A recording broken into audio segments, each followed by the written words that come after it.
fondateur. Yabiso candidat, Mobutu Sese. Yabiso candidat, Mobutu Sese Mobutu. Zambati na yoe, comité central, Pokebana Bandoki, Etumbana Bandoki, Esilite.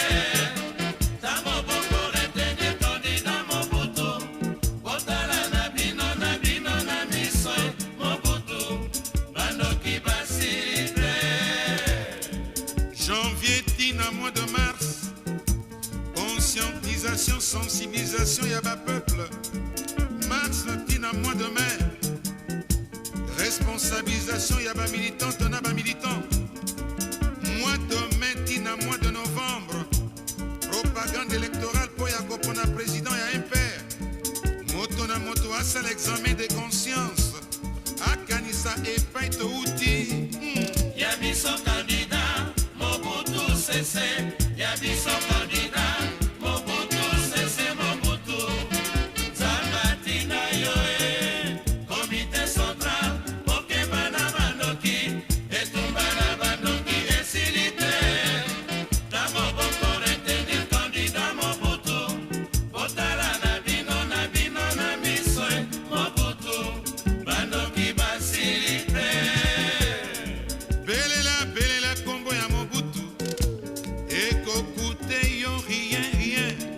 Ganga na combo ya Mobutu. Azali candidat na biso. Na bazando na bilanga na kati ya misala epai bozali. Candidat na biso Mobutu. Bana kelasi boyebisa batata na bamama. Candidat na biso Mobutu. Yabiso candidat, Mobutu Sese. Yabiso candidat, Mobutu Sese Mobutu. Zambati na yoe, comité central, Pokebana Bandoki, Etumbana Bandoki, Esilite. Mobutu reste ou restera dans l'histoire de l'humanité l'un des dirigeants dont le règne aura duré un temps record. Avec des méthodes qui lui sont propres, le maréchal dictateur sera l'un des présidents, l'un des hommes politiques les plus controversés de l'histoire. Dans les images qui vont suivre, vous allez comprendre la politique de Mobutu, ses relations avec les partenaires internationaux, sa gestion de la chose publique, sa politique intérieure et sociale. À vous de juger. Mais avant tout, voici comment Mobutu est arrivé au pouvoir. Dans les jours qui suivent l'indépendance, la révolte gronde dans les casernes. Mutinerie à Taysville, à Léopoldville. Les soldats veulent la décolonisation de leur armée. Le Congo plonge dans le chaos. Pour les Belges, c'est le sauve qui peut.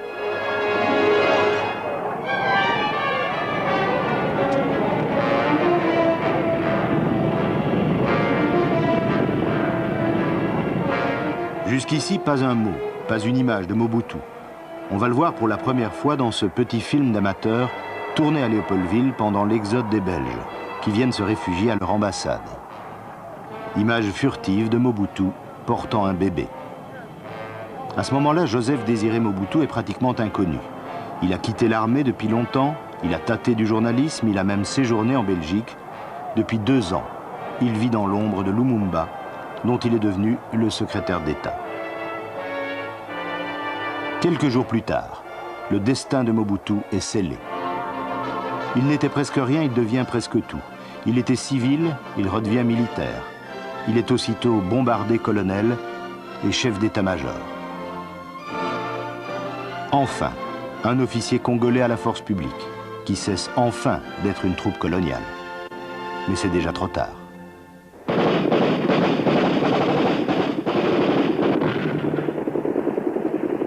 Le Congo éclate.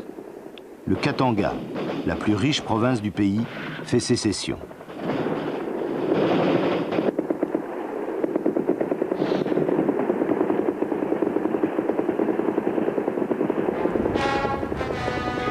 Pris de court par les mutineries et les sécessions, les autorités du nouvel État perdent le contrôle de la situation. Le torchon brûle entre le Premier ministre Lumumba et le président Kasavubu. 5 septembre 1960, nous avons révoqué, conformément à l'article 22 de la loi fondamentale, le Premier ministre, M. Patrice Lumumba, et certains autres ministres. Devant une situation qui devenait dangereusement explosive, le colonel Mobutu, chef d'état-major, à qui je rends hommage, l'heure de Mobutu a sonné. Le colonel neutralise Kasavubu et Lumumba et suspend la démocratie pour quelques semaines.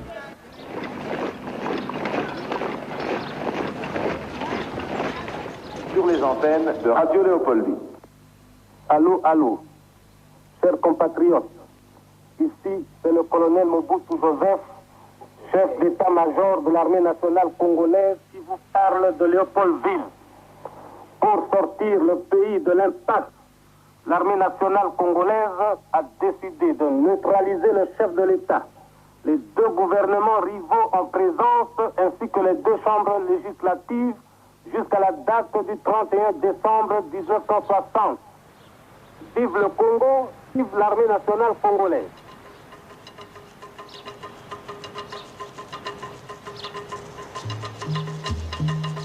Mobutu reste neutre, en apparence.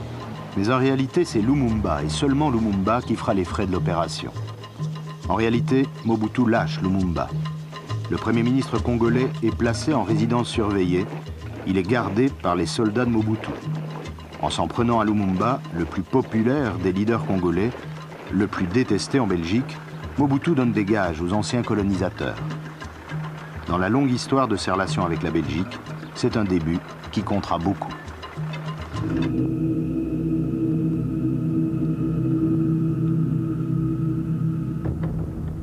Pour Lumumba, ce sera la fin d'une carrière fulgurante et le commencement du mythe. Lumumba sera bientôt expédié au Katanga et assassiné là-bas par ses pires ennemis.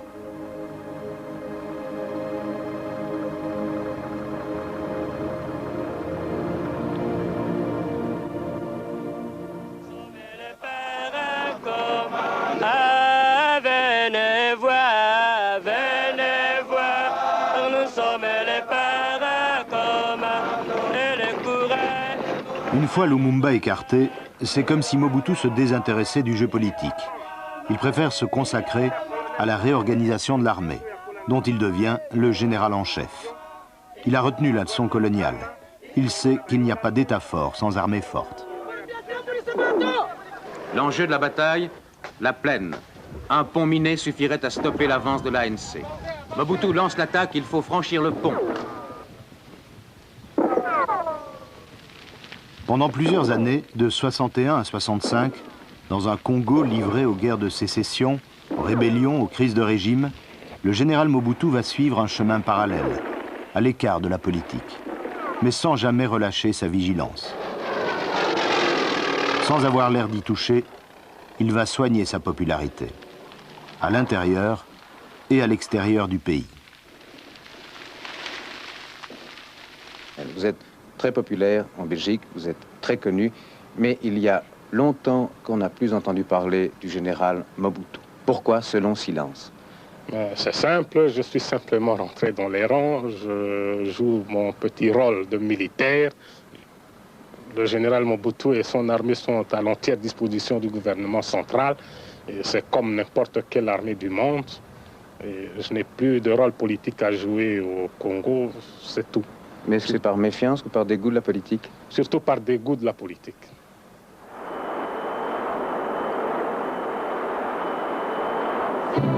Inlassablement, Mobutu poursuit deux objectifs. Refaire l'unité du pays et entretenir les meilleures relations avec l'Occident. La Belgique reçoit souvent sa visite. Le général a confié l'éducation de ses enfants à nos écoles catholiques.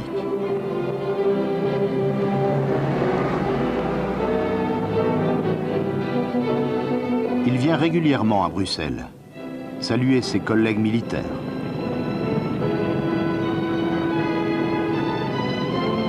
À chacun de ses passages en Belgique, il a les honneurs des salons politiques. on se bouscule pour serrer cette main si rassurante.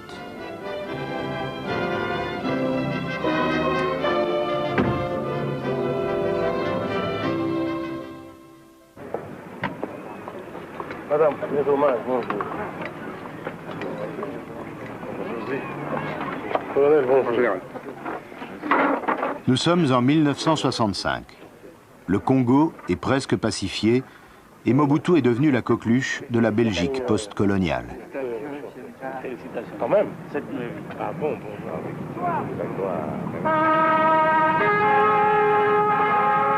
En novembre 65, à Léopoldville, une cérémonie rassemble toute la bonne société de la capitale.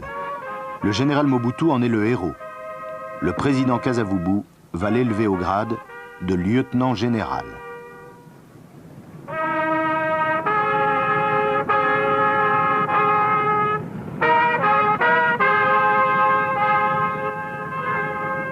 Le commandant en chef de l'armée nationale congolaise, le général-major Mobutu, Joseph Désiré, ici présent, est nommé lieutenant général de l'armée nationale congolaise à la date du 1er janvier. Lieutenant général, le même grade que le roi Baudouin, l'ex-roi des Congolais.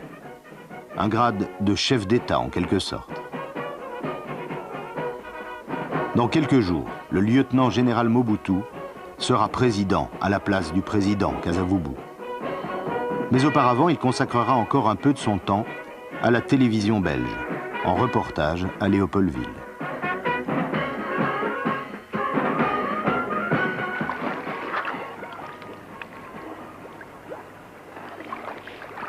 Voilà donc au petit matin du 18 novembre, le général Mobutu, nageant tout exprès pour la télévision, dirait-on, parfaitement décontracté, à 6 jours de son coup d'État.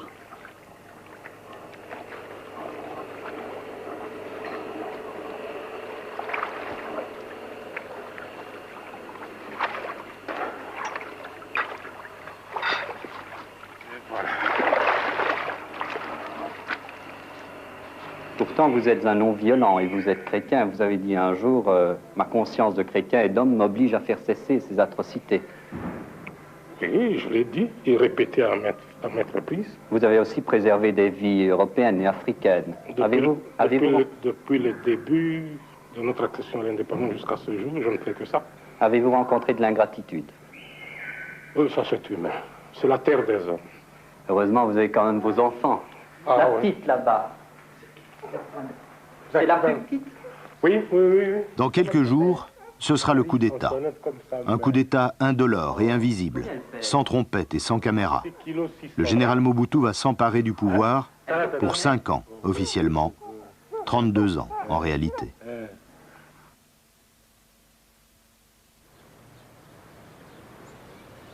À Léopoldville, c'est le calme plat. La statue équestre de Léopold II n'a pas bougé depuis 5 ans et l'entretient le mythe du Congo belge. Et le mythe reprend vigueur avec le changement de régime. L'ambassadeur de Belgique vient présenter ses lettres de créance au nouveau chef du Congo. En Belgique, l'avènement de Mobutu est salué comme une bonne nouvelle. Enfin, un homme à poigne. Enfin, un ami de la Belgique. Un bon soldat. Un interlocuteur valable. Pour les Belges, Mobutu, c'est l'ordre, et l'ordre, c'est la tranquillité des affaires.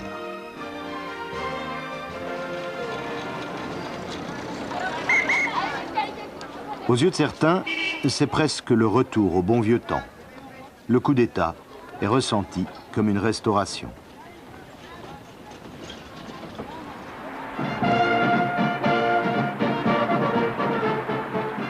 En réalité, c'est le commencement de la grande illusion. Mobutu a bien observé les Belges. Il sait les caresser dans le sens du poil, mais il n'en pense pas moins. Désormais, avec la Belgique, c'est lui qui mènera la danse.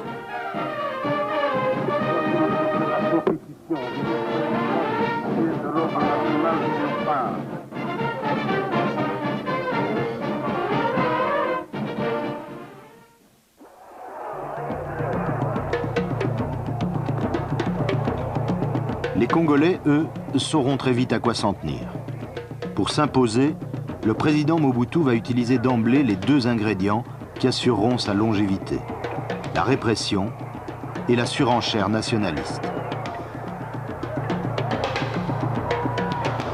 La répression, c'est d'abord la pendaison, sur la place publique, de 4 politiciens accusés de complot. Cette quadruple exécution capitale est destinée à terrifier la population. Elle est l'acte fondateur du règne de Mobutu.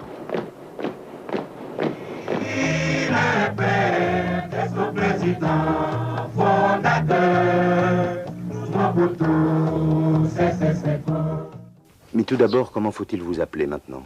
Monsieur le Président, citoyen président fondateur, maréchal, est-ce que vous avez une préférence? Comme vous voulez. Je n'ai pas de préférence. Maréchal alors? Comme vous voulez. Ça veut dire que ça n'a plus aucune importance pour vous. Vous avez renoncé à cette idée de transformer, de refonder la société zaïroise? Je ne renonce à rien. Je suis à la tête de mon pays. C'est moi qui ai lancé l'idée de la démocratisation dans mon message à la nation du 24 avril de l'année dernière, vous le savez, et je tiens à conduire cette démocratisation jusqu'aux élections. Mais la démocratisation, c'est le contraire du mobutisme, finalement. De ce que vous nous présentiez avant cela comme le mobutisme. Écoutez, je ne sais pas pourquoi... Donc le parti-État, etc. Ne me dites surtout pas que vous êtes là pour le passé. Je crois que tout le monde au Zaïre a le regard braqué vers l'avenir. Et depuis mon message à la nation du 24 avril dernier, c'est l'avenir qui compte pour nous, ce n'est plus le passé. Donc ça veut dire que ce que vous proposez aux Zaïrois maintenant, c'est Mobutu sans le mobutisme. D'après vous, comment compreniez-vous ce mobutisme? Eh bien, c'était toute la nouvelle société que vous vouliez fonder au Zaïre et dont vous étiez le président fondateur. Maintenant, nous sommes dans une société tout à fait démocratique. Toutes les libertés sont là, chacun jouit de ses libertés, contrairement au parti unique, au parti MPR, parti d'État. Je ne sais pas pourquoi vous vous accrochez au passé. Parlons du présent. Ce processus de démocratisation semble bloqué pour le moment. L'opposition dit même que c'est vous la cause du blocage. Eh bien, revenons-en à mon message du 24 avril. Janvier-mars 1990. 2 mois de tournée à travers la République. Chacun a dit au chef de l'État ce qu'il pensait de notre pays. Et parfois, ça a été très dur. Des structures politiques du pays. 13% seulement de mes interlocuteurs ont parlé du multipartisme. Par contre, 87%, donc une large majorité, était pour la restructuration du MPR, parti-État, changement d'homme. Mais malgré cela, je me suis fait violence pour aller au-delà. L'environnement international ne plaidait plus pour les partis uniques. Voilà tout. Vous avez parlé d'élection, Monsieur le Président. Vous serez candidat à un nouveau mandat? Mais c'est la 40e fois qu'on me pose cette question.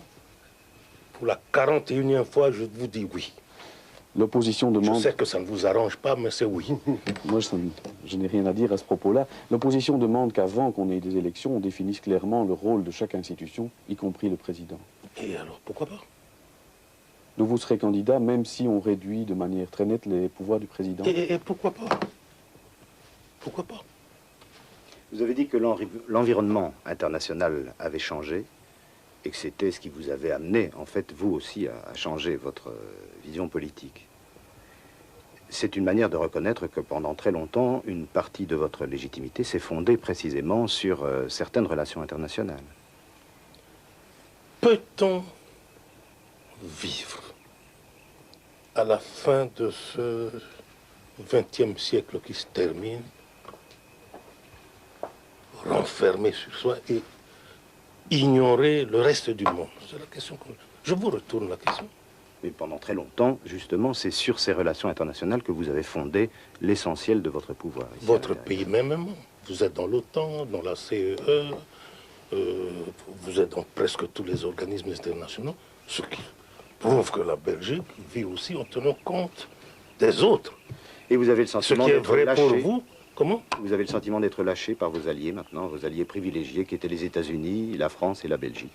Il ne faut pas mélanger ici le genre.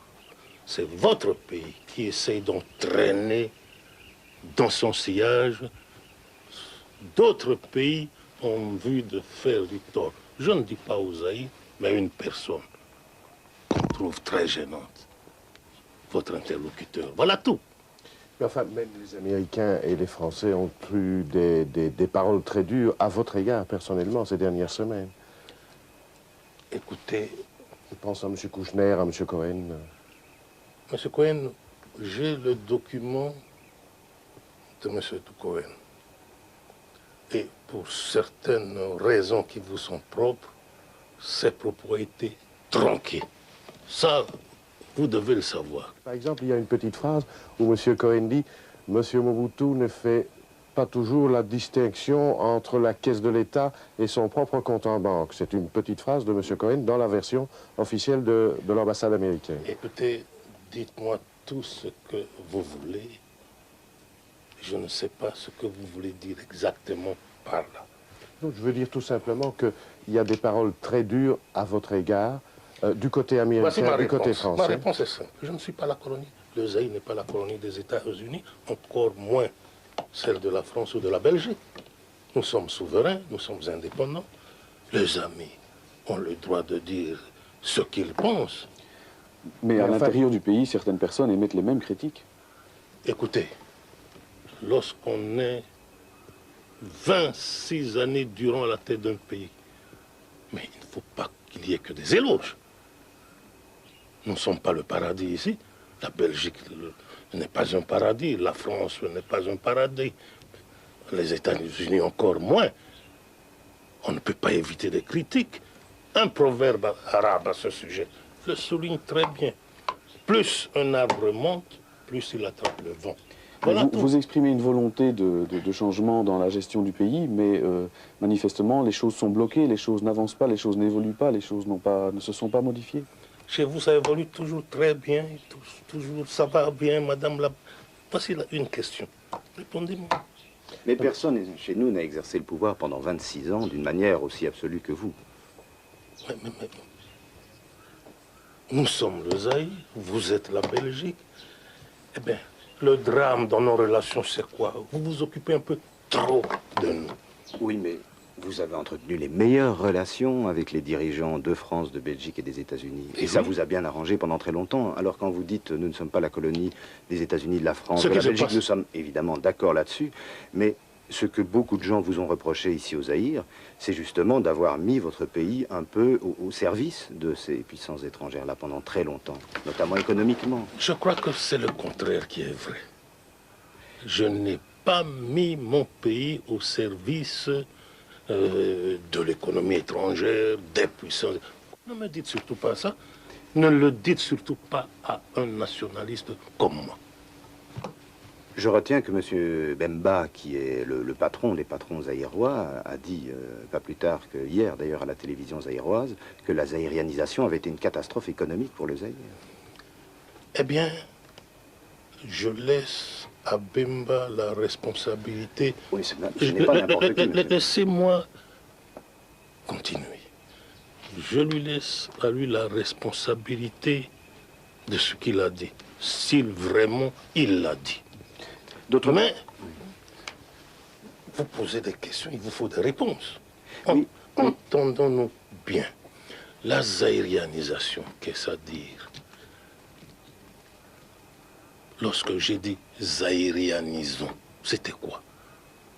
Je concevais mal qu'un étranger, belge, français, hongrois, vienne s'installer ici pour revendre aux Zaïrois la bière qui sort des brasseries de Kinshasa et gagner de l'argent là-dessus, vivre là-dessus. Par exemple, dans les Wenzé, petits marchés, qu'on trouve les étrangers s'occuper de ces petites et moyennes entreprises. On pouvait laisser ça aux Zaïrois. Oui, mais voilà tout. C'est ce qui se fait chez vous. Oui, le problème, c'est que l'argent a continué à fuir le Zaïre, à aller à l'étranger. Voilà ce qui s'est passé concrètement. Et je vous rappelle que la délégation zaïroise qui est venue en Belgique il y a 2 ans pour la clarification, disait cela. Disait en fait, les relations entre la Belgique et le Zaïre profitent davantage à la Belgique qu'au Zaïre. Ce qui était vrai d'une certaine manière.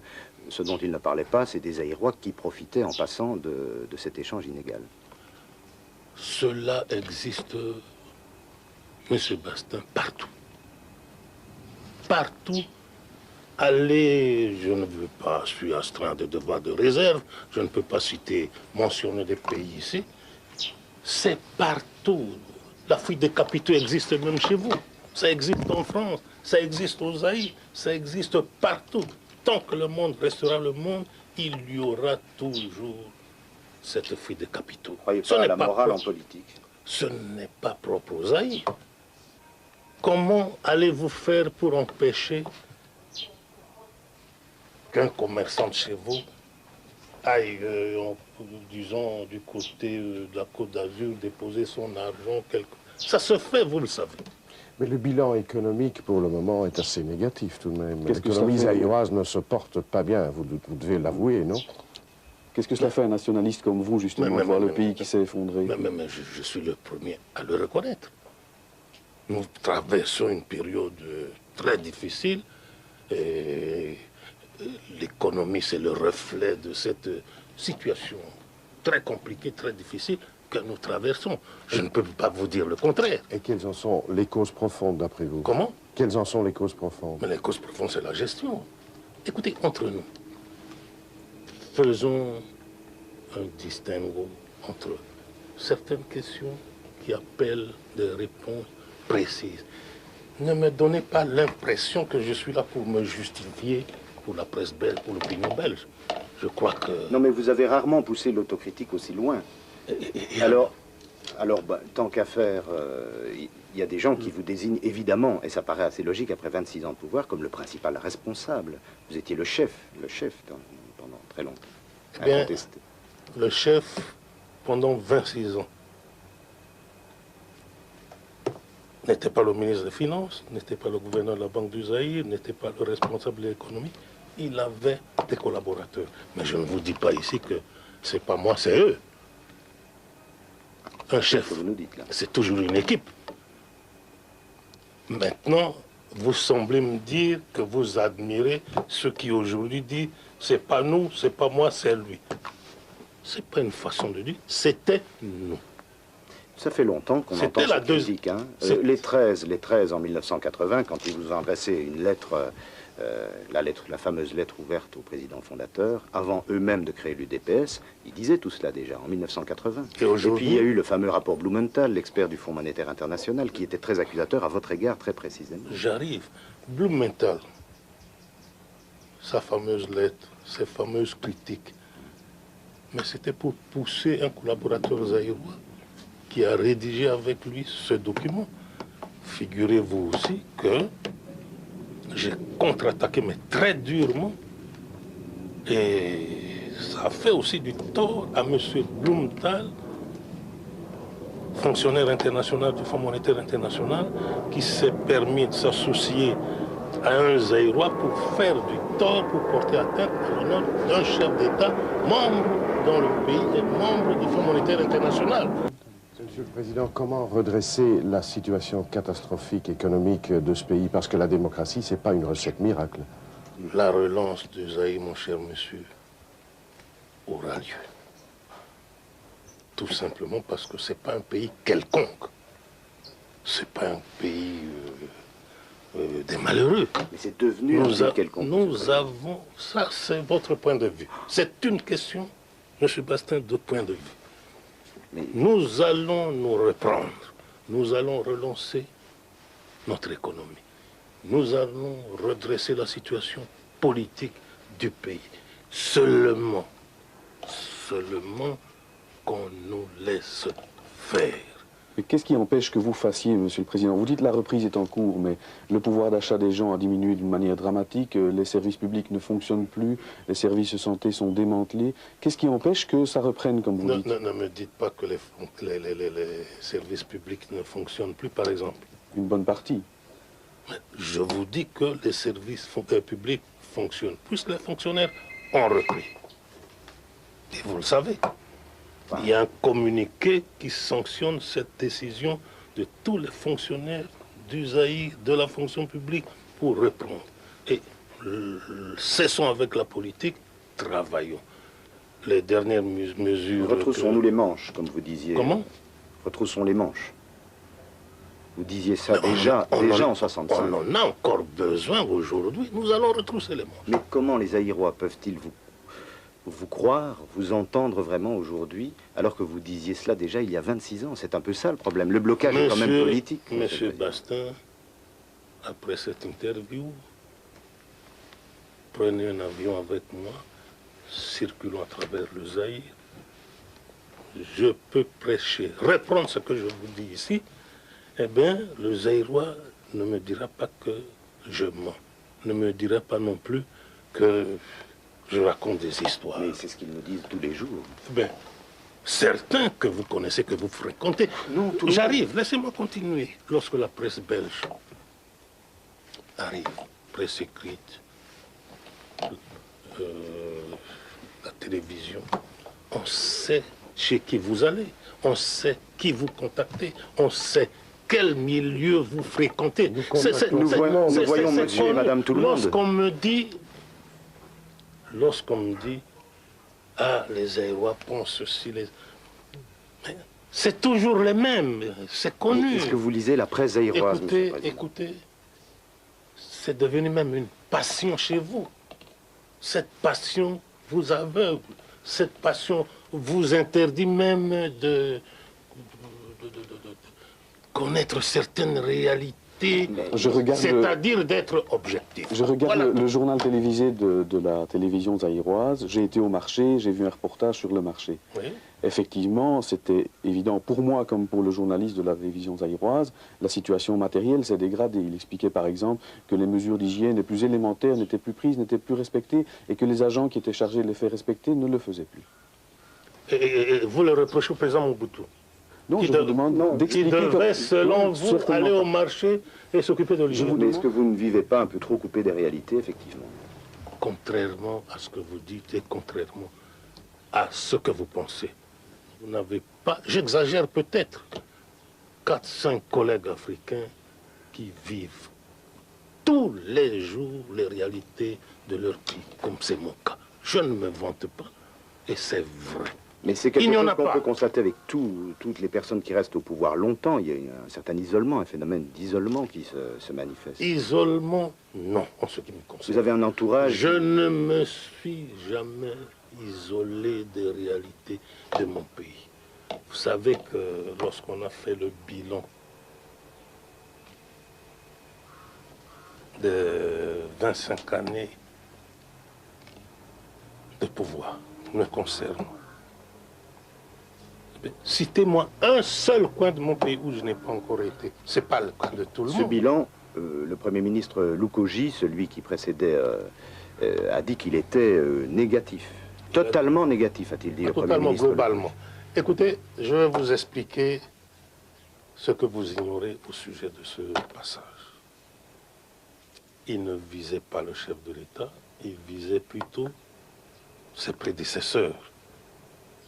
Et je sais ce que je vous dirai. Non, non, il parlait bien du bilan de 30 années d'indépendance. Dans ce passage, je ne livre pas ici des secrets d'État, dans ce passage, il y avait au moins 3 noms parmi ses prédécesseurs qui étaient mentionnés.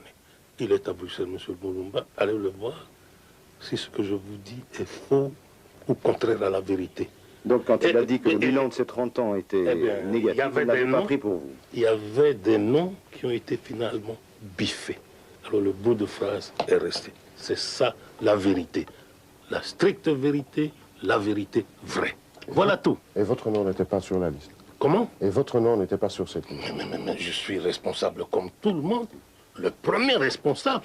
Je ne suis pas du genre de ceux qui peuvent dire c'est eux, c'est pas moi. La plupart de vos intellectuels vous disent ah, c'est lui, c'est pas nous. Moi, je vous dis, c'est nous. À commencer par moi. Voilà, l'homme que je suis. Oui. Mais vous dites que la presse belge s'acharne à vous critiquer personnellement.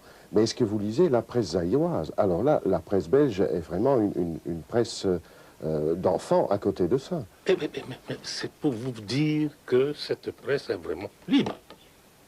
Mais est-ce que vous la lisez, Monsieur le Président? Comment? Est-ce que vous la lisez vraiment? Écoutez, je ne ris pas de vous. C'est cette question qui me fait sourire, mais je dois être franc avec vous. Je ne la lis pas. Pourquoi? Pour des raisons qui me sont propres. Parce que vous seriez blessé? Au contraire. Bien au contraire. Vous préférez la Libre Belgique le soir à Umoja, à la référence, au Non, je lis pas mal de journaux africains. Je suis abonné, mes services sont abonnés à toute cette presse qui arrive d'Europe, des États-Unis, traduit même la presse flamande, traduite à mon intention et tout.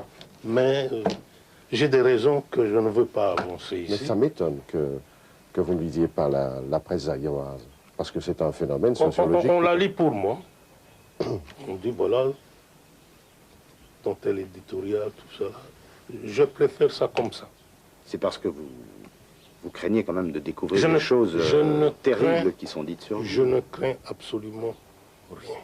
Je n'ai pas peur de tout ce qu'on peut dire.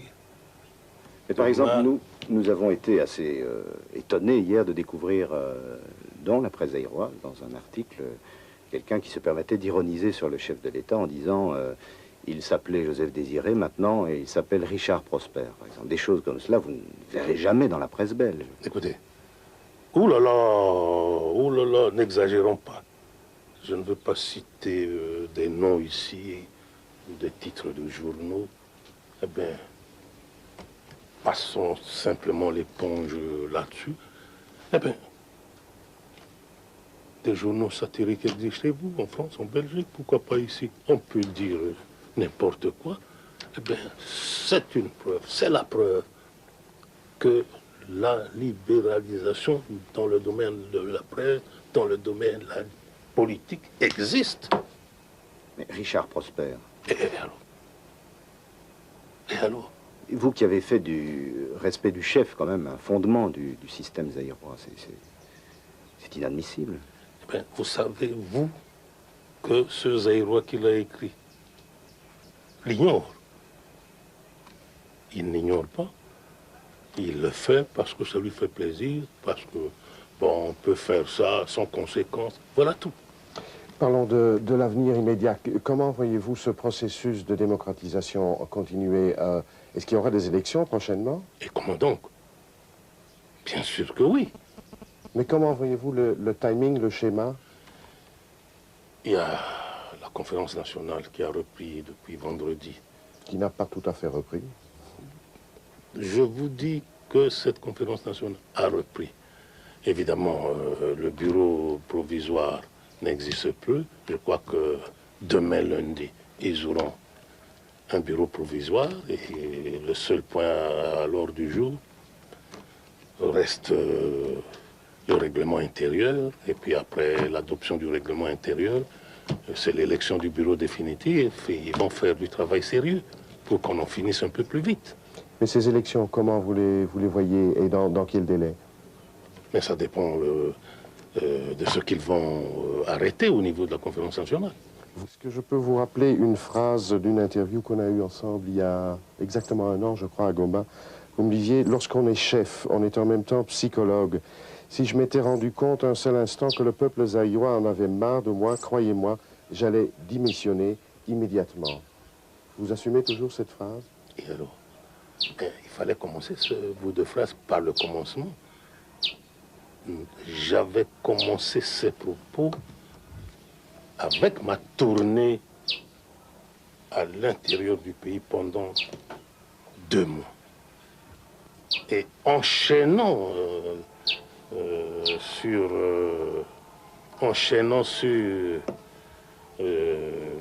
cette tournée, je vous ai dit que pendant ces 2 mois de tournée, si je m'étais rendu compte un seul instant, parce qu'un chef doit être psychologue, il doit lire dans les visages de ceux qui le rencontrent, de ceux qui lui parlent, s'ils sont encore avec lui ou pas. C'est ce que je vous dis. Et je maintiens ces propos dans leur intégralité. Depuis lors, il n'y a pas eu un instant... Je fais toujours, moi, mon cher ami, la part des choses entre le peuple, voilà, qui chante là, qui sait que, parce qu'on voit le drapeau présidentiel, il est à bord.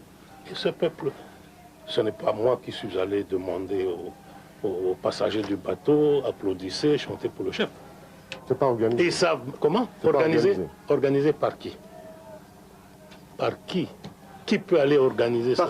Par ceux qui vous entretiennent dans l'illusion que vous êtes encore aussi populaire que vous avez pu l'être. Écoutez, monsieur Bastin, je vous invite personnellement, puisque je viens de dire à votre collègue de droite que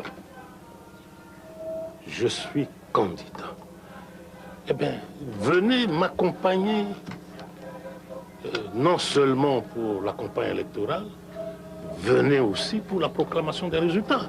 Mais vous avez quand même entendu les gens qui disaient « le changement doit arriver, le changement passe par le départ du président ». Deuxième interruption de l'interview. Un bateau passe sur le fleuve, les passagers acclament le président. Plus curieusement, ils chantent l'hymne du MPR, l'ancien parti unique.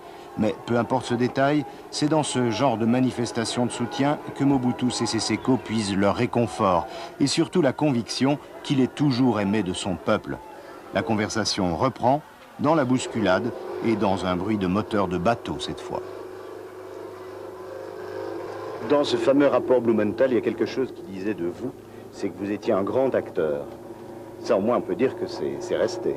Acteur, dans quel sens ou quelle forme? Mais cet art que vous avez de la communication, notamment avec la presse. Avec la presse? Oui. Qui veut dire, d'après vous? Ben, que vous êtes un bon acteur. C'est difficile à comprendre. Mais par exemple, vous réussissez à faire passer une passation, un changement de régime comme quelque chose de naturel et que vous maîtrisez absolument. Alors qu'il vous a été dicté par les circonstances, les événements, l'étranger en partie, etc., etc. Eh bien, je crois que vous êtes de la presse. En me posant cette question, vous savez ce que vous voulez dire exactement.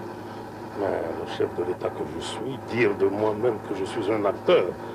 Moi, je travaille, je fais ce que je fais.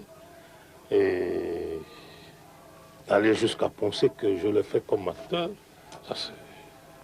Aussi comme acteur. C'est vous qui le dites. Assumez vous-même la responsabilité de vos propos. Alors, est-ce qu'on peut revenir à la situation politique actuelle, aux événements récents? Vous avez reconnu que la situation était grave. Ça justifie, aux yeux de beaucoup, un minimum de recherche d'entente nationale, de consensus, etc. Or, on s'est aperçu qu'après 2 jours d'exercice du pouvoir par M. Tshisekedi, vous l'avez démis de ses fonctions. On s'interroge là-dessus, on ne comprend pas très bien pourquoi. Alors qu'il semblait qu'un climat de confiance semblait déjà se rétablir dans le pays, vous avez cassé ça en le révoquant. C'est moi qui ai cassé ça. Oui. Eh bien, ça m'étonne de la part d'un journaliste qui vient d'un pays comme la Belgique et qui sait très bien qu'il faut un minimum, je dis bien un minimum, dans les rapports entre le chef de l'État et son Premier ministre. Retenez ce que je vais vous dire. 20 minutes, pas plus ni moins, 20 minutes après la signature de l'ordonnance, conférence de presse, micro. Ah, Monsieur le Premier ministre, félicitations et tout ça, votre programme. Eh bien, je n'ai pas son éducation pour répéter tout ce qu'il a sorti sur moi.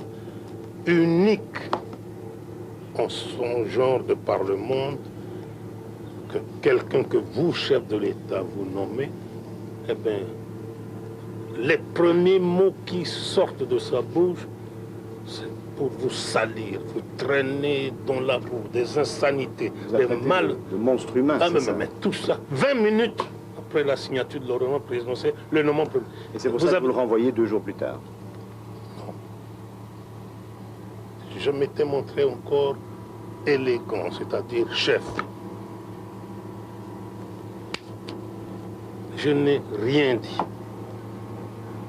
Arrive le jour de la prestation de serment, avec ce que vous savez, eh bien alors là, c'était devenu de la provocation. J'ai dit niet. C'était de toute façon une cohabitation impossible, une cohabitation déraisonnable. Possible ou impossible, mais ça n'est plus de mon fait. Il a montré, il a prouvé qu'il a atteint avec ce qui s'est passé le jour de la prestation de serment, qu'il avait atteint ses limites. Voilà tout. Tshisekedi, plus jamais. Comment? Tshisekedi, plus jamais, il n'y aura jamais de 3e ordonnance nommant M. Tshisekedi comme Premier ministre. Je ne vous dis pas Tshisekedi plus jamais. Mais dans le cas de ce qui s'est passé au Palais de Marbre, eh bien, non. Mais nous sommes à la veille des élections. Et son parti peut être élu. Pardon, son parti peut être majoritaire aux élections. Eh bien, le leader d'un parti qui gagne les élections peut le désigner, peut désigner son leader, son chef, comme candidat Premier ministre. Vous avez refusé qu'on dise plus jamais Tshisekedi, mais Mobutu, lui. Est-ce qu'il est absolument exclu que vous fassiez un jour ou l'autre une sortie élégante, je dirais? C'est absolument exclu. Eh bien, ne me dictez pas ce que je compte faire dans l'avenir. Je vous pose une question. C'est possible. L'échéance du 4 décembre. Oui. Au 4 décembre, normalement, dans le système ancien, oui. Je dirais, votre dernier mandat venait à expiration, le 4 décembre prochain. Oui. Est-ce que ça ne peut pas être l'occasion pour vous, précisément, de vous adresser à la nation et de dire que pour le bien supérieur du pays, vous vous retirez? Je peux le faire si ça vient de moi, mais pas sous la dictée de qui que ce soit, comme vous le faites, comme vous me le proposez. Vous y avez songé. Parlons d'abord du 4 décembre, qui vous paraît, qui vous semble une date fatidique. Non. Non. Il s'agit, pendant la transition que nous traversons, d'une constitution de la 2e République, bien entendu, mais révisée. Entendons-nous bien. Et en annexe à cette constitution révisée, vous avez des dispositions transitoires qui, en leur article 4, stipulent que le chef de l'État, en fonction, reste en fonction jusqu'à l'élection de son successeur. C'est clair. Vous connaissez cette disposition transitoire, bien annexée sûr, à la mais Constitution. c'est peut-être pas tout à fait le moment de faire du juridisme. Il y a aussi un problème de confiance Je ne politique. fais pas du juridisme. La confiance est un facteur très important dont il faut tenir compte. Et ce facteur ne peut intervenir que lorsqu'on ira devant les électeurs. Ce n'est pas à moi ni à vous de prédire ce qui va arriver. Voilà. Donc, le paradoxe étonnant quand même de ce processus de démocratisation qui est en cours, c'est que ça prolonge votre présidence d'une manière indéfinie. Eh bien, ce n'est pas à cause de moi. S'il s'agissait que de moi, on serait déjà loin. Loin, loin, loin, loin. Ces dernières semaines, vous avez subi des pressions énormes du côté de Français, Belges, États-Unis pour quitter la présidence? Écoutez, mon cher ami, j'ai ma conception de l'indépendance et de la souveraineté d'un pays. Et dans les termes de mon serment constitutionnel, vous trouvez ces 2 mots. Mais on en revient au début de notre conversation. Vous parlez d'indépendance et de souveraineté. Ce que beaucoup vous reprochent maintenant ici au Zaïre, c'est d'avoir justement bradé cette indépendance et cette souveraineté. Ah bon? Ben oui. Ça, c'est nouveau. Ah non, cette économie extravertie, ce qu'on reproche quand même largement aux dirigeants du Zaïre, c'est d'avoir laissé l'étranger continuer à pomper les richesses du Zaïre et eux-mêmes à s'enrichir par cette méthode. C'est quand même tout le temps à cela qu'on Je en revient, ne dis Monsieur pas le que Président. vous avez tort, je ne dis pas que vous n'avez pas raison, mais je crois qu'avec les changements qui sont vus, qui sont en cours, eh bien, tout sera à revoir.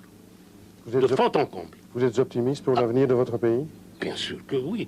Lorsqu'on est le Zaïre, lorsqu'on a la dimension de notre pays, lorsqu'on on a cette jeunesse que vous connaissez très bien, je crois que ce sont des cadres de grande valeur. Et avec tous ces facteurs réunis, mis ensemble, notre avenir est et reste brillant. Il nous faut conclure, nous dit-on. Est-ce qu'il est vrai, ce sera la dernière question, est-ce qu'il est vrai que la fin de Ceausescu vous a beaucoup marqué? C'est ce que disent certaines personnes. Je l'ai lu ça dans la presse, de chez vous. C'était un ami à vous, Ceausescu. Un ami à votre pays aussi. Il vous a rendu visite. Presque à tous les niveaux de la hiérarchie politique de votre pays, on lui a rendu visite. Mais qu'est-ce qui vous plaisait chez lui? Comment? Qu'est-ce qui vous plaisait dans sa politique? Eh bien, plaire dans sa politique, je ne le dis pas. Mais la question à me poser est la suivante. Il vous admirait beaucoup, pourquoi? Puisqu'il me l'a dit lui-même. Chaque année, il voulait m'inviter chez lui. Voilà la réponse, la vraie. Et pourquoi est-ce qu'il vous admirait? Ah, puisqu'il n'est plus là pour vous répondre. Mais il me le disait, qu'il m'admirait beaucoup. De tous les chefs d'État africains, ben, il avait beaucoup d'admiration pour moi. Donc sa fin a dû vous toucher. Comment? Sa fin a dû vous toucher, la fin de Ceausescu. Et vous, ça ne vous a pas touché? Est-ce qu'on peut accepter ou bien se réjouir pour quelqu'un qu'on a connu que quelque chose de ce genre lui arrive et qu'on soit content? Sur le plan humain, je vous ai dit au début de nos entretiens que j'étais chrétien. Le chrétien que je suis ne peut pas admirer ce genre de spectacle. Vous ne craignez pas que ça vous arrive un jour à Comment? vous? Vous ne craignez pas que ça vous arrive un jour à vous? Vous n'y avez jamais pensé? Eh bien, connaissant ce peuple, vous savez, nous sommes non seulement des Zaïrois, mais des Africains. Eh bien, l'Africain, même si nous en sommes à l'heure qu'il est, dans le cas de la démocratie, on peut dire, écrire n'importe quoi, eh bien, on arrivait à faire d'un chef, je ne dis pas chef de l'État, président de la République, d'un chef.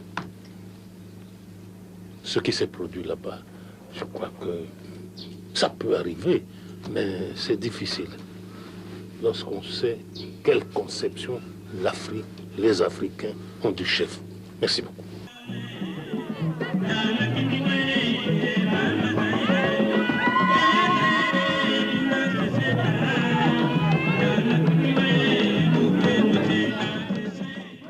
On a tout fait pour m'éliminer de la scène internationale. Comme vous le dites si bien, lorsqu'on a sur le dos les États-Unis, votre pays, la France, et bien entendu la Belgique, et ça n'est pas du tout facile. Bon, ils se sont arrogés le droit de s'occuper de mon pays, de moi-même, et j'ajoute tout de suite, sans mandat. Vous avez tout de même dû accepter un compromis sur certains points importants. Par exemple, madame? Sur le partage des pouvoirs. Aujourd'hui, vous passez la main au Premier ministre pour les affaires économiques, par exemple. Pourquoi? Eh bien, prenez la gestion.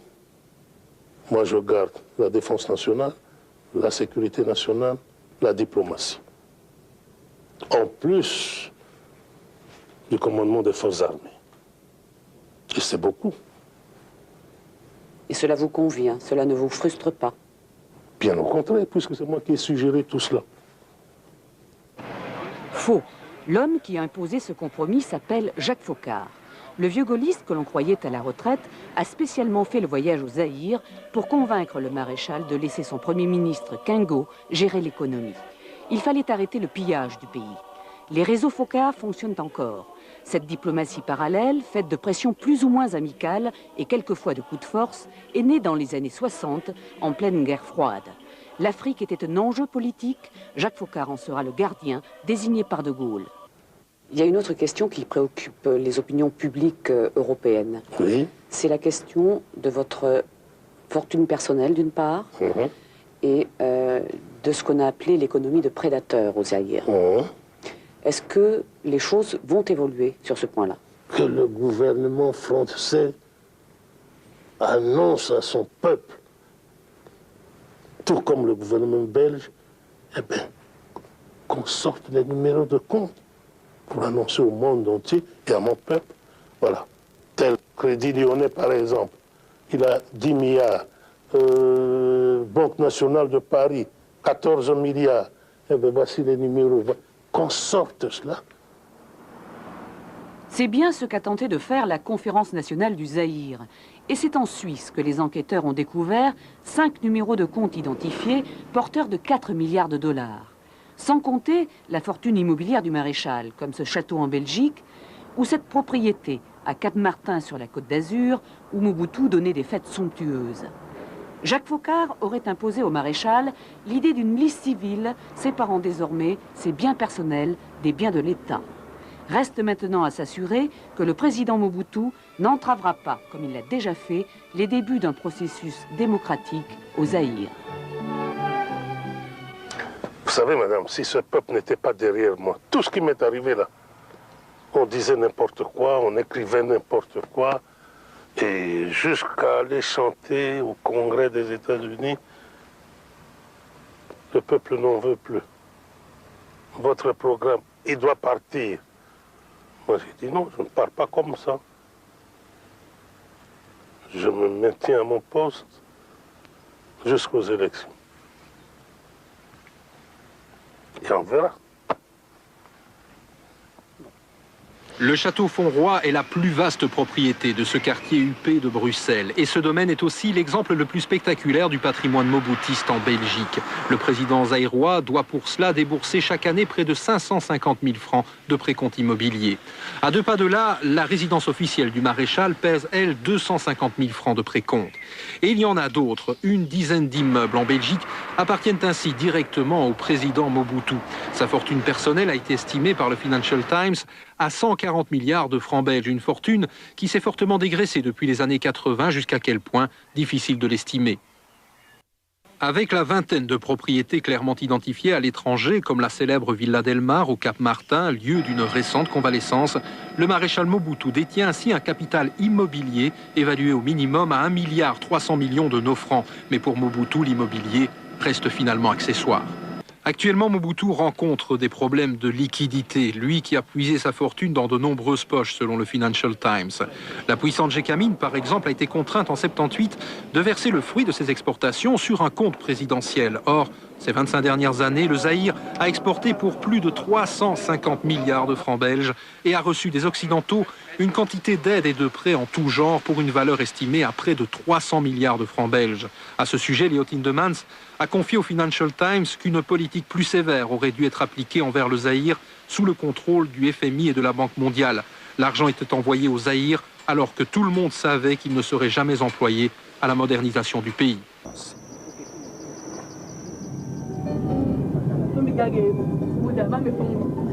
Le beau-frère est monté à bord pour une ultime photo. Il ne sera pas du voyage. Merci. 7 heures de vol avant de retrouver la France.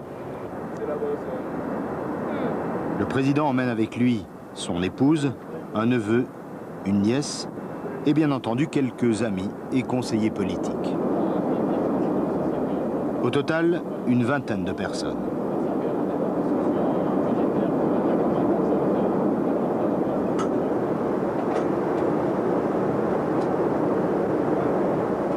Le président Mobutu voyage dans un DC-8 immatriculé aux Bermudes. avec équipage suisse et décoration arabe. C'est un avion de location qui a appartenu au cheikh Zaki Yamani, le ministre saoudien du pétrole.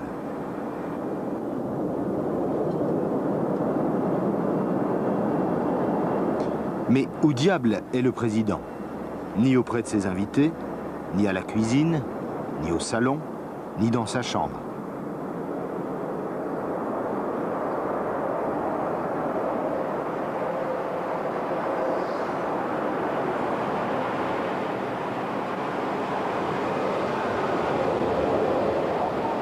Il est ici, tout simplement, dans le poste de pilotage. C'est sa place préférée. C'est là qu'il passe en avion le plus clair de son temps.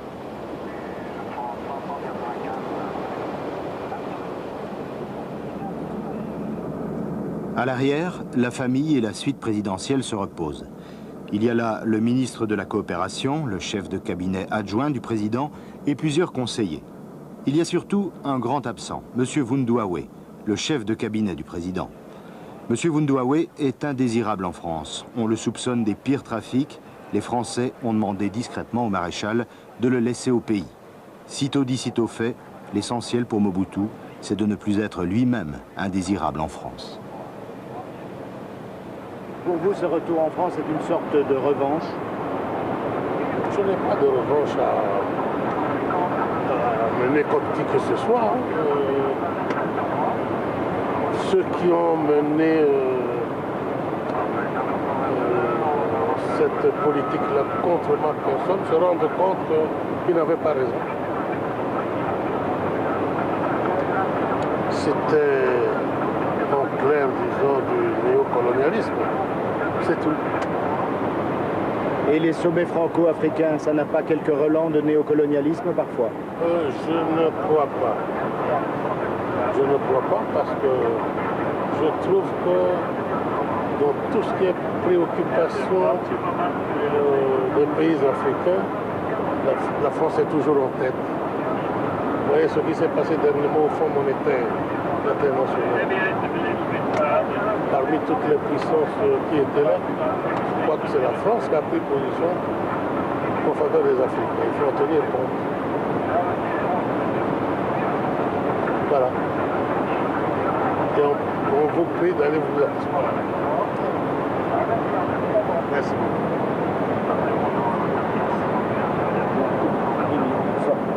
Dans quelques minutes, ce sera l'atterrissage.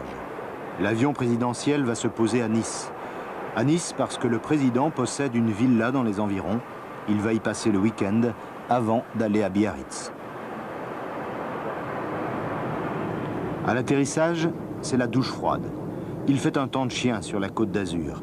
La mer Méditerranée se prend pour la mer du Nord. Dans quelques heures, l'aéroport de Nice sera inondé par la boue.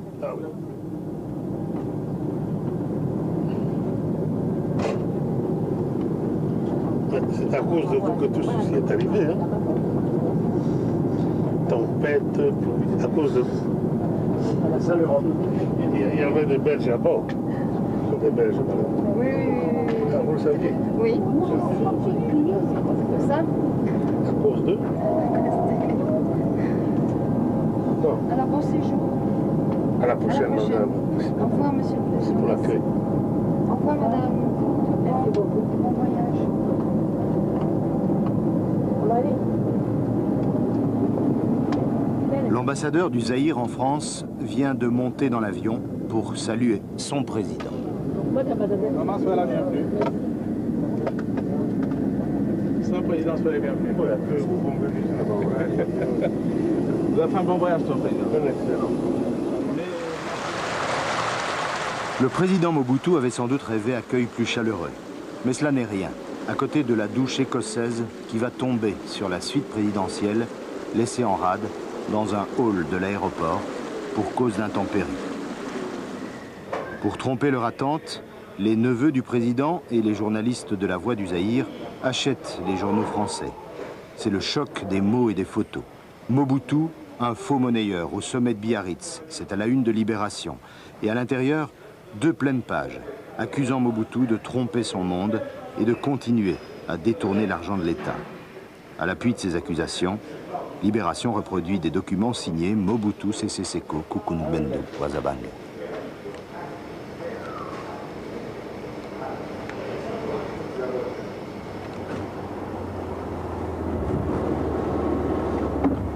Ce soir-là, le premier soir du premier jour du grand retour, nous nous approchons pour la première fois de la Villa Mobutu, au Cap Martin.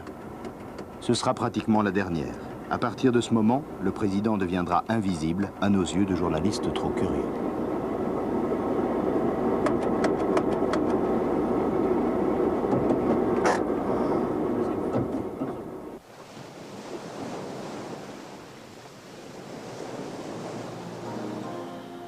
Ce dimanche, le président est en famille, retranché du monde, isolé dans sa villa au milieu des pins, avec vue imprenable sur la mer, comme dirait le maréchal. Dès son arrivée, les parents du président se sont précipités. Le patriarche a été submergé par les affaires de famille. Les curieux sont tenus à l'écart, défense d'approcher. Il faut dire qu'en France, les familiers de Mobutu ont été traumatisés par une émission télévisée insistant lourdement sur la richesse du maréchal.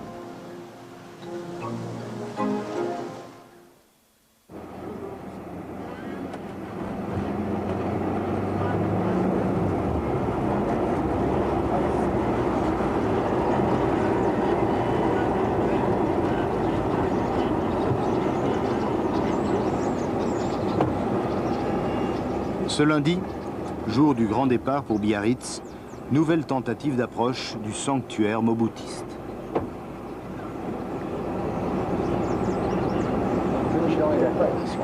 Il n'est pas d'accord, parce qu'il ne m'a pas dit. S'il me dit, je vous laisse. Il l'a dit au chef du protocole et il l'a dit tout à l'heure. Il n'a pas dit. Ben, ne filmez pas. On verra quand il sortira, on lui demandera. S'il sort, vous filmez, vous allez voir, moi je vais pas. On demandera au président, Halte là, on ne filme pas. Le président sort, vous filmez, moi je vous arrache là. Depuis qu'on est en France, le président est devenu inaccessible. On est ici sur le territoire de l'ambassadeur du Zaïre en France et l'ambassadeur a décidé que la villa de Cap-Martin était tabou. Une bien belle villa pourtant. Bon, prenez place, hein, monsieur. Sur l'aéroport de Nice-Côte d'Azur, l'avion personnel du président. Au pied de l'avion, on retrouve l'ambassadeur. Il ne quittera plus le président durant tout son séjour en France. La famille reste à Nice, seul le fils du maréchal l'accompagnera jusqu'à Biarritz.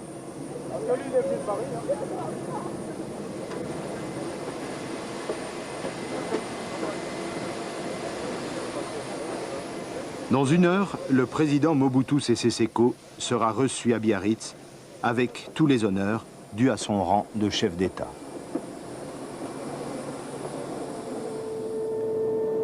Tout le monde est entassé dans l'avion présidentiel.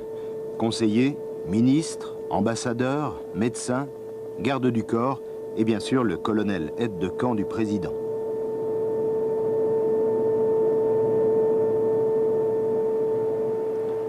Le président, lui, comme d'habitude, est à sa place dans le cockpit.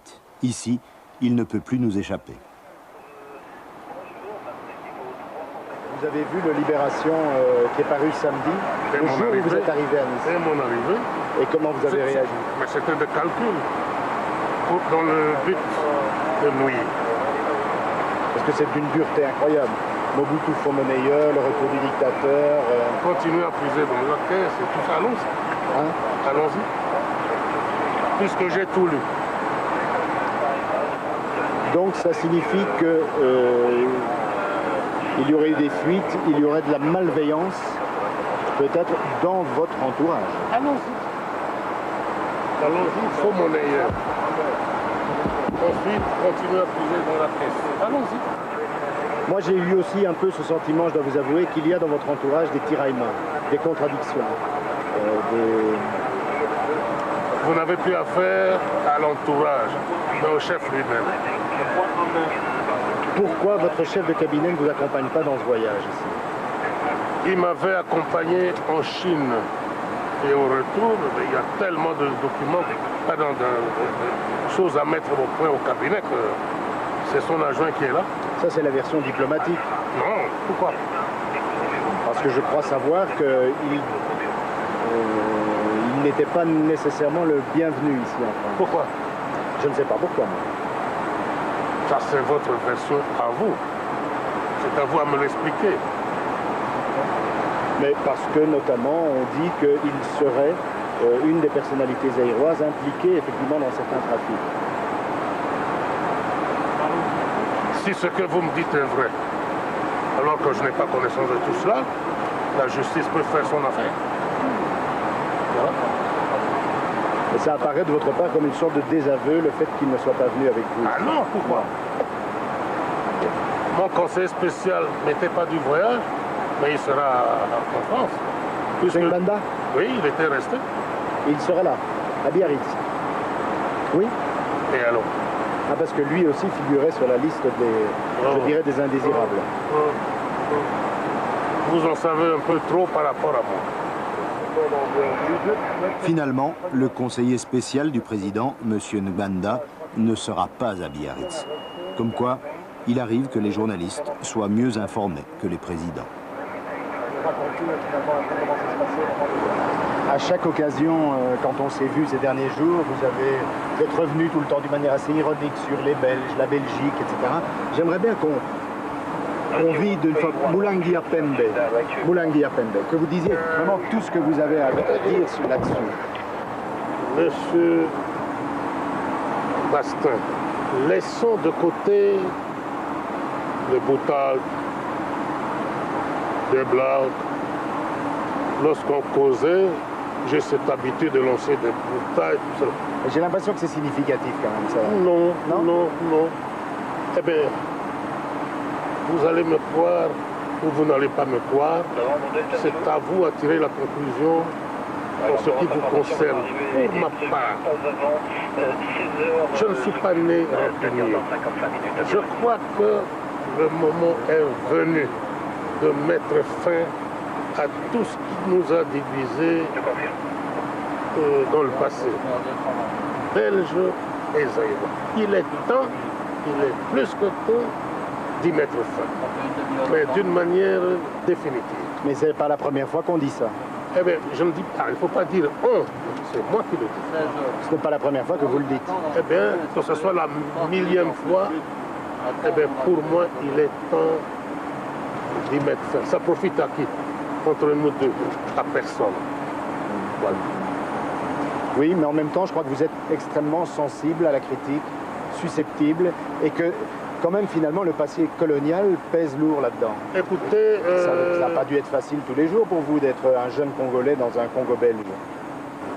Je n'entre pas, moi, dans les détails. Mais ça pèse lourd. Oh. Jusqu'ici, ça a profité à qui? À personne. J'insiste là-dessus. Et n'essayons plus de remuer dans le passé qui a fait quoi. Non. Il faut en finir. Et l'homme qui s'adresse à vous, qui vous parle, eh bien, il peut, oui, engager son pays dans cette voie, dans cette nouvelle voie où on met un trait, une croix sur le passé. Le passé est évidemment le grand problème du maréchal.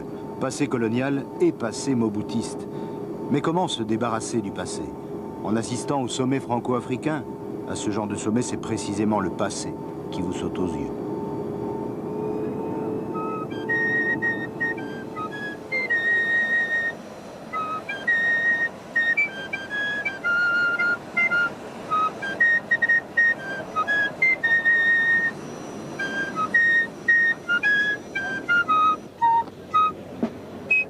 La fanfare répète l'hymne zaïrois. Mais ce n'est pas pour l'hymne zaïrois que Mobutu est venu à Biarritz.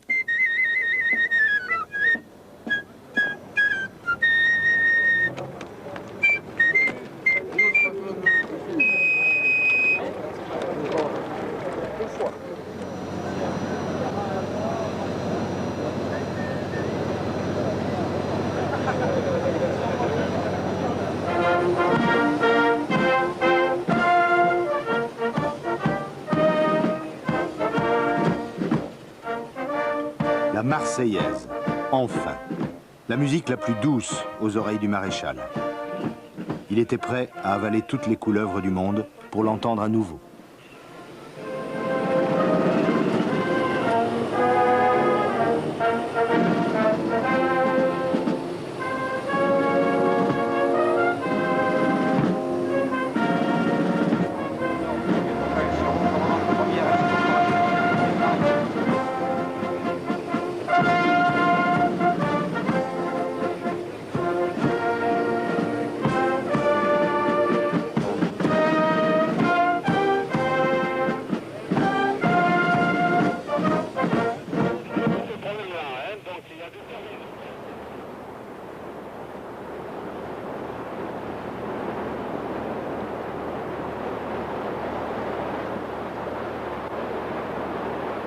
Le passé, ce fameux passé dont Mobutu voudrait faire table rase, le passé est partout à Biarritz. Il est dans l'architecture surannée de cette vieille cité balnéaire. Il est dans toutes les têtes.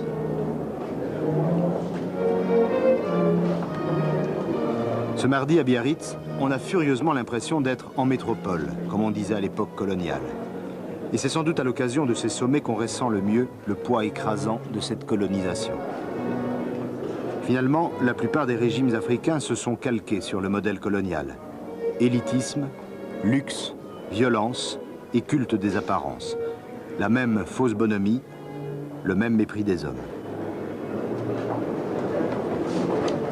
Pour les plus anciens, les plus inamovibles des potentats, l'important, c'est d'être là, de se montrer, de montrer qu'on a la vie dure.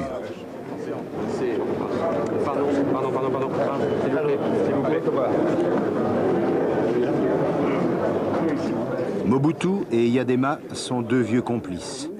Le président du Zaïre et le président du Togo totalisent à eux deux 56 ans de pouvoir.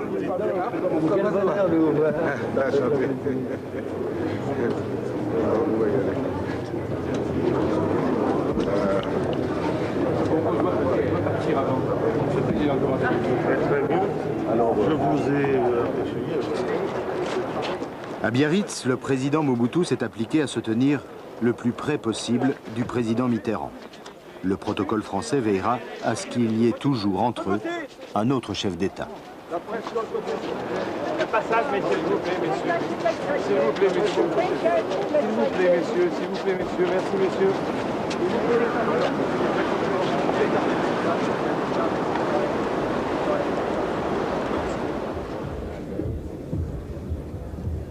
Il n'est pas toujours simple de revenir sur la scène internationale. À la séance d'ouverture du sommet, Mobutu ne sait pas très bien où se mettre.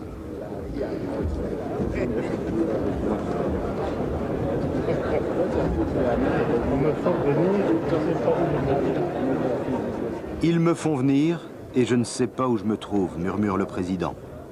Finalement, il la trouvera sa place. À la droite de Mitterrand, entre lui et le président français, il y aura cette fois Omar Bongo, le président du Gabon.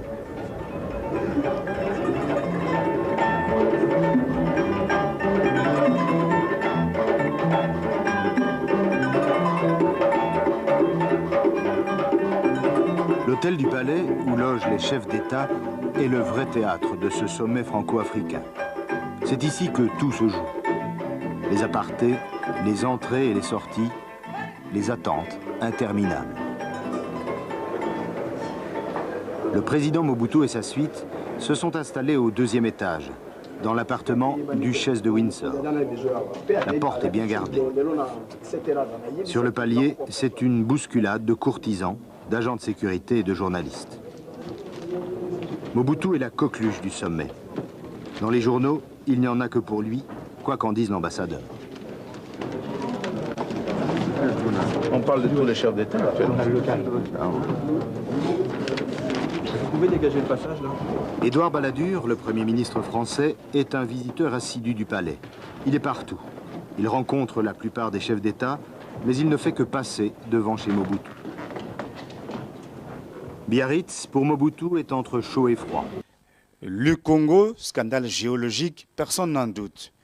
Le Congolais, peuple affamé, cela dépasse les entendements. Au début des années 90, la souffrance du peuple congolais a atteint le sommet. Un ventre affamé est capable du pire. Et c'est le pillage au Congo. Des images qui resteront à jamais gravées dans la mémoire de l'histoire.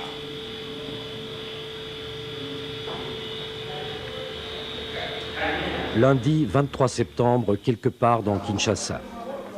Tôt dans la matinée, des soldats zaïrois privés de soldes se sont mutinés et ont pillé les grands magasins du centre. Ils ont été bientôt rejoints par des milliers d'autres pillards qui vont mettre toute la ville à sac.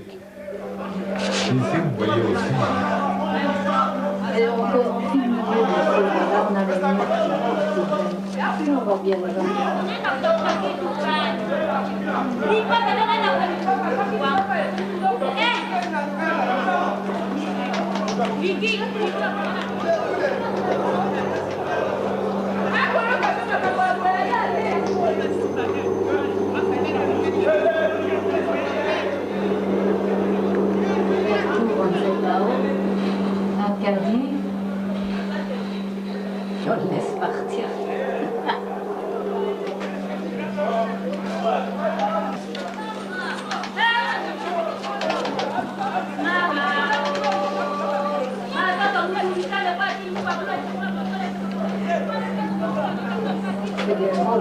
Ici, vous voyez aussi son paquet, il vient pour essayer d'intercepter les paquets des autres. Et maintenant, il est déjà l'empêche d'intervenir. Lundi soir, les familles d'Européens regroupées dans leur maison veillent et cherchent à obtenir un maximum d'informations. Après le calme précaire de l'après-midi, pillages et tirs d'armes automatiques ont repris pendant la nuit.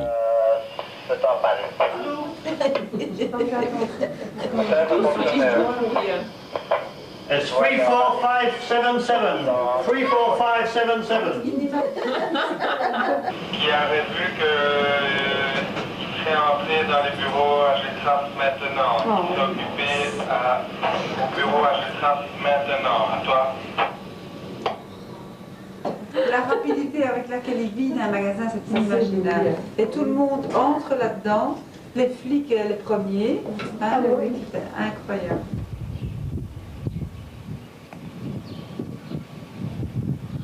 Mardi matin, 24 septembre, alors que l'on apprend que les gouvernements belges et français envoient des troupes pour protéger l'évacuation de leurs ressortissants, les expatriés de Kinshasa se rassemblent pour se diriger vers leurs ambassades ou directement vers le quai d'embarquement sur le fleuve. Ce matin, la capitale génoise présente un visage de désolation. Écoutez la description que nous en fait notre consoeur de Radio France, Caroline Dumais. Elle a assisté hier aux émeutes et a décidé en direction des attaqués immédiatement.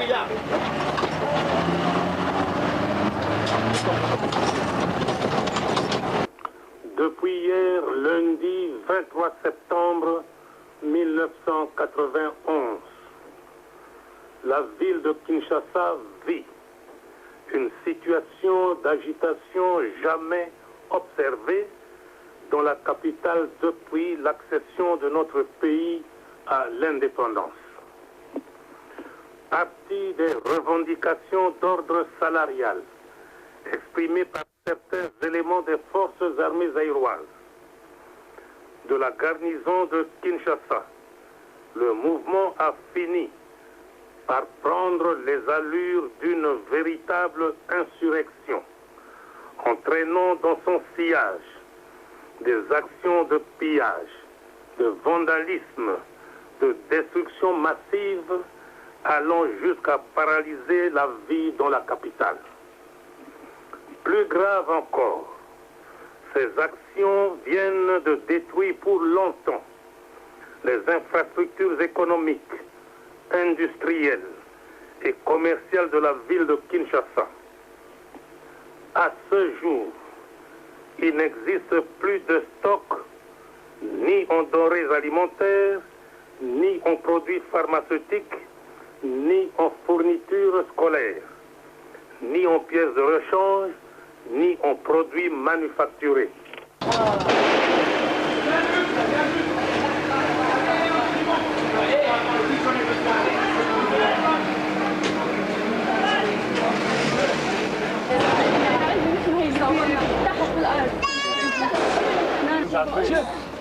On les lance, ça va. On regarde la sécurité. Bon, on se calme maintenant. Question de légion. Non, on va au bout. Ça va, ok? Vous n'avez rien prévu, vous n'avez rien fait. Moi je suis barricadé dans ma maison, je reçois une balle là, on me tire dessus. Bande d'incapables, bande de cons. Allô?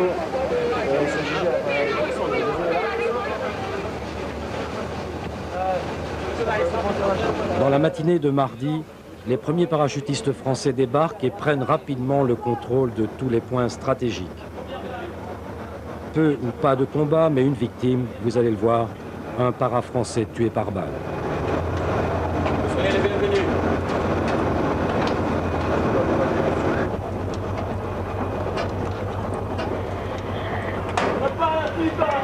Lassy, tu ne tires pas! On les voit d'ailleurs derrière. Après, si tu tailles là-haut. On les voit derrière. Ouais, laissez le capitaine. Ça sur vous là.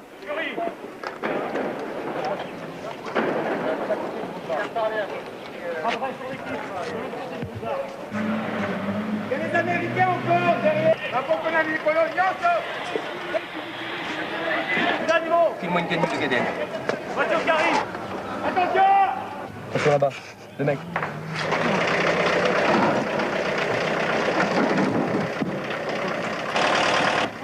Oh, papy, c'est mon groupe. Non, je reste Sur le balcon, on va.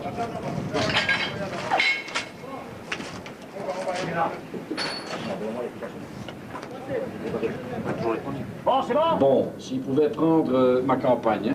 Les gendarmes vont à la recherche de Belges isolés dans leur quartier pour les récupérer. Le plan d'évacuation semble se dérouler normalement. Information des locaux, les personnes auraient été évacuées par les paras français. Les personnes...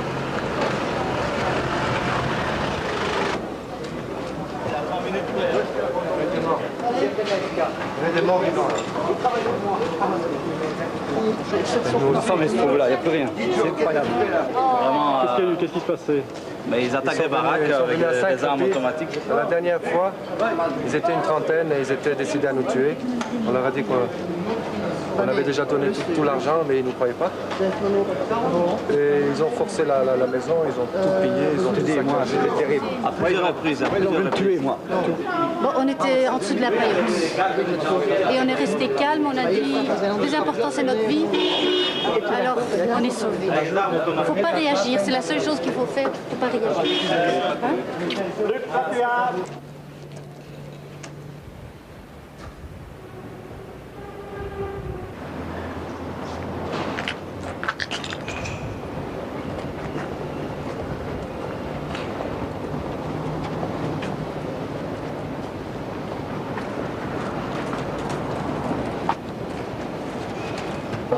Eh bien, c'est simple.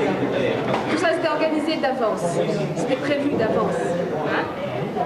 Ce que je veux dire, c'est qu'ils ont tout pillé.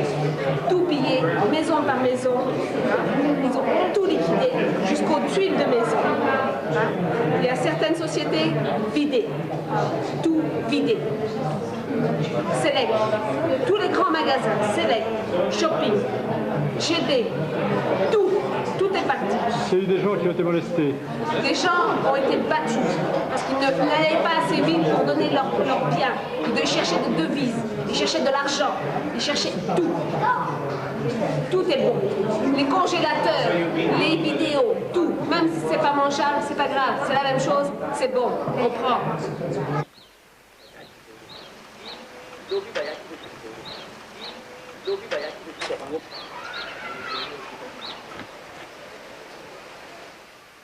Filmer ma guide comme ça on me reconnaîtra.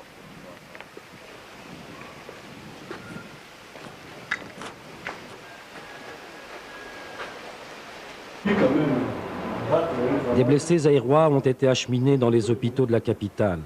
Selon la section belge de Médecins sans frontières sur place, ils seraient plusieurs centaines.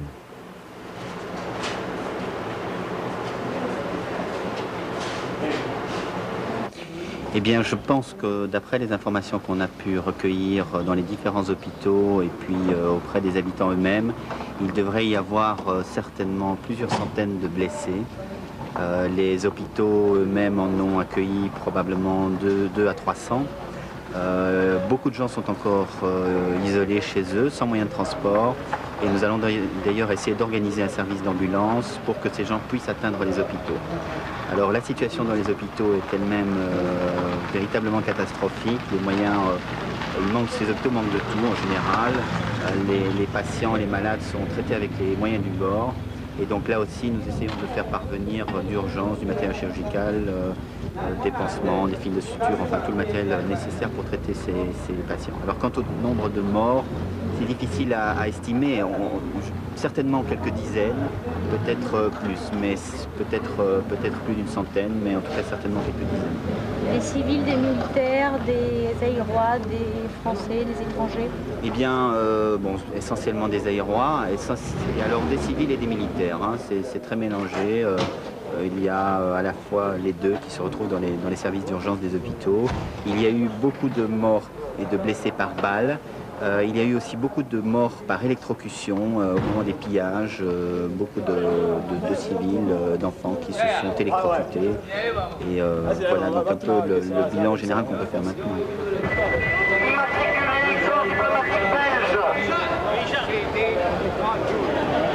Je répète, la première voiture du convoi est le 00CD12. Mercredi matin, ambassade de Belgique. Sous la protection des para-français, un premier convoi est organisé pour embarquer vers Brazzaville.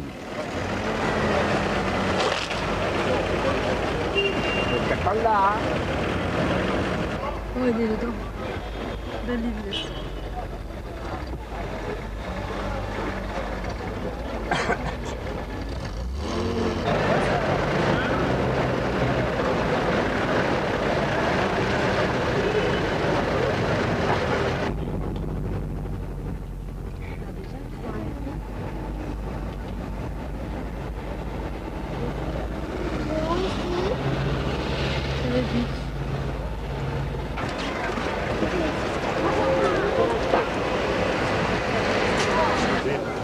Pour revenir, hein. Qu'est-ce que tu penses qu'il va se passer? Ben, du désordre naît un nouvel ordre.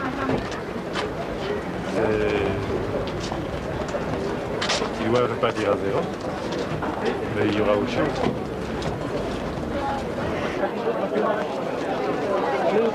Les Belges ici.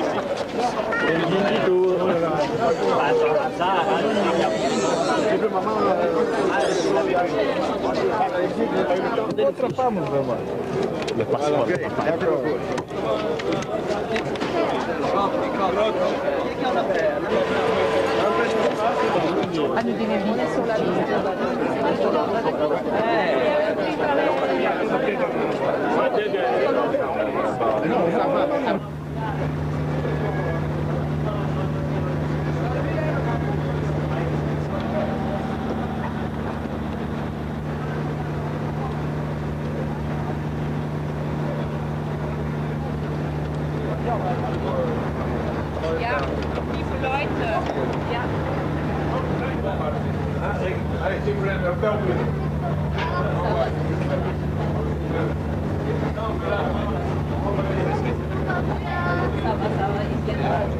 Ja.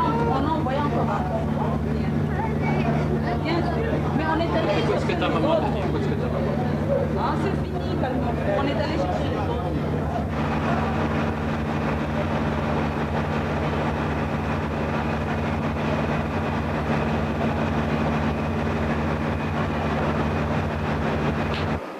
Ce soir, ces premiers rescapés sont rentrés chez eux, en Belgique et en France. Dans Kinshasa dévasté, des enfants ramassent les miettes du pillage.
quittent tout, n'emportant qu'une valise faite à la hâte pour fuir cette ville devenue poudrière. Ils ont tout ravagé, ils ont tout pillé, ils sont rentrés chez moi à coups de mitraillette, défoncé les portes.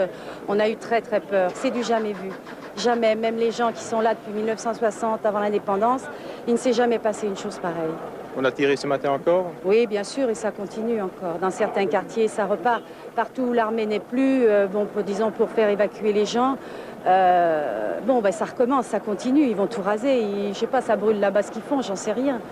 En 2 traversées, cette nuit et cet après-midi, ce sont 700 personnes, des femmes et des enfants pour la plupart, qui ont ainsi quitté Kinshasa. Dès leur descente de bateau cet après-midi, ils ont fait place à une nouvelle compagnie de 150 militaires français. Ceux-ci ont rejoint à Kinshasa les 450 soldats français et belges qui assurent la sécurité des Européens candidats au rapatriement. Mais pour les réfugiés, ce qui compte à présent, c'est l'avion qui va les ramener chez eux. Nous sommes dans la cité de Kinshasa, dans la parcelle d'une famille quinoise moyenne. Les parents, une dizaine d'enfants et déjà quelques petits-enfants. Pour faire vivre la famille, un seul salaire, 300 000 zaïrs, soit environ 750 francs belges par mois. C'est la maman qui s'occupe de nous. Hein. Comme on ne travaille pas, on n'a pas de possibilités. Alors on dépend de la maman. Quand elle trouve quelque chose, elle nous donne à manger. On voit à cette heure-ci, on n'a pas encore mangé, il faudra attendre. Bon, quand on en a, on essaie un peu de manger.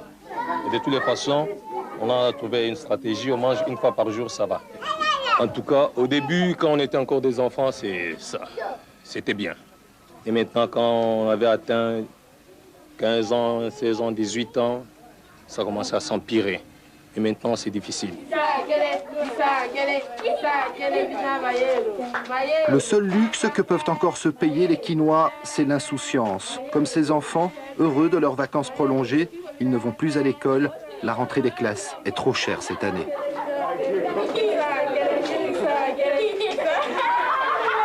Qu'est-ce que vous espérez pour l'avenir? Qu'il y ait changement seulement, qu'il y ait changement. Et qu'il y ait changement et que les gens aussi soient conscients. Même s'il y a changement, mais quand ils ne sont pas conscients, alors il n'y aura pas de changement. On peut changer comme les gens maintenant souhaitent que le président ne soit plus là, ou bien l'IMPR ne soit plus là. L'IMPR peut disparaître, le président peut laisser la place, mais c'est lui-là qui viendra. Il a déjà le sang là, zaïrois, alors c'est très difficile.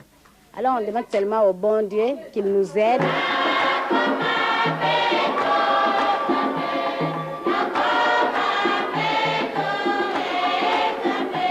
Dans ce contexte de crise, le sentiment religieux s'est singulièrement développé ces derniers mois. Ici, dans la paroisse Saint-François de Ketembo, l'une des zones populaires de Kinshasa, un bon millier de fidèles se rassemblent chaque dimanche pour prier et chanter leur espoir en un monde meilleur.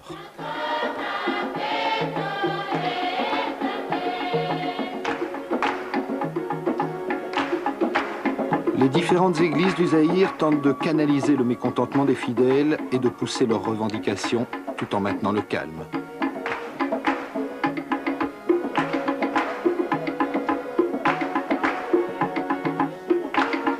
Le peuple est confronté à l'ignorance. Surtout, il y en a qui ne savent pas exactement ce que c'est la démocratie. Il y en a qui croient que la démocratie, c'est arriver à la violence, à piller, à faire n'importe quoi. Il y a aussi le problème de l'enseignement. Actuellement, comme vous le savez, les universités pratiquement sont fermées. Même nos enfants, les élèves n'étudient pas dans de bonnes conditions. La jeunesse d'aujourd'hui, c'est l'avenir de demain. Nous risquons de former des délinquants qui peuvent amener le pays dans une situation désastreuse. Image d'un enseignement en décomposition, d'un pays dont l'avenir semble s'assombrir de jour en jour. Cette école était autrefois l'un des fleurons de l'enseignement zaïrois. C'est ici que l'actuel Premier ministre a fait ses études primaires. Aujourd'hui, l'établissement n'est plus qu'une ruine poussiéreuse.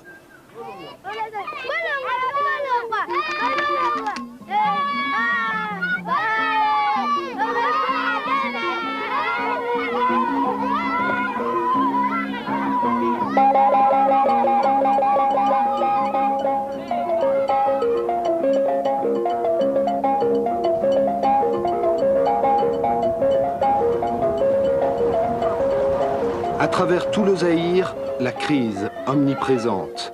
À Kinshasa, comme dans l'intérieur du pays. Dans les villes comme dans les villages.